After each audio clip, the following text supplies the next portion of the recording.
মায়ের ভোগের জিনিসপত্র নিয়ে আসছে, এসে হঠাৎ দেখছি যে বলছে এরা মন্দিরে কালকে বাসটা ভেঙে দিয়েছে।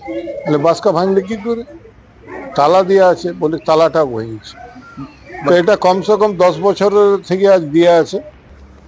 রানীমার ফরেন থেকে লোক এসেছিল আমার সামনে, 20-25 হাজার টাকা দিন ছিল তখন নেই। তবে যে হোক সে দিচ্ছেই, যাই হোক দানপেটিতে যা আছে ছিল। তো মোটামুটি আমাদের দরকারও পড়ে নাই, অতএব খোলা হয়নি। দরকার পড়লে খোলা হয়, দরকার যখন পড়ে না। এখনো হঠাৎ এইভাবে ভেঙে নিয়ে চলে গেছে।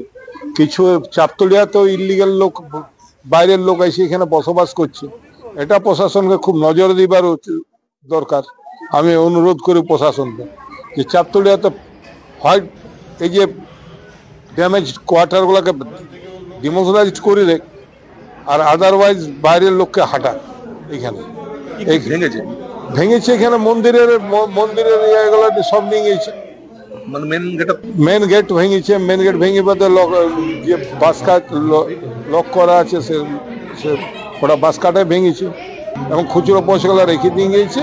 বাকি তাহলে বুঝতেই পারছেন যে মোটা নোটগুলো নিয়ে কিছু না, আর তো কিছু নিয়ে জানে। ভিতরে মায়ের কিছু নিয়ে গেছেন, ভিতরে ঢুকতে পারেনি, ভিতরে তালা ছিল। লয়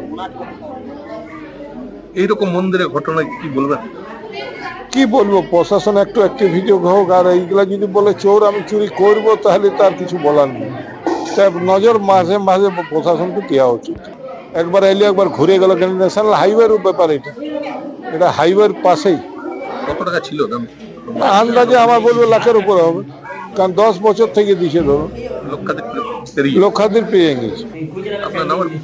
আমি হেরিডিটি চিফ প্রিস্ট কল্যাণেশ্বরী মন্দির, দিলীপ দেওঘরিয়া।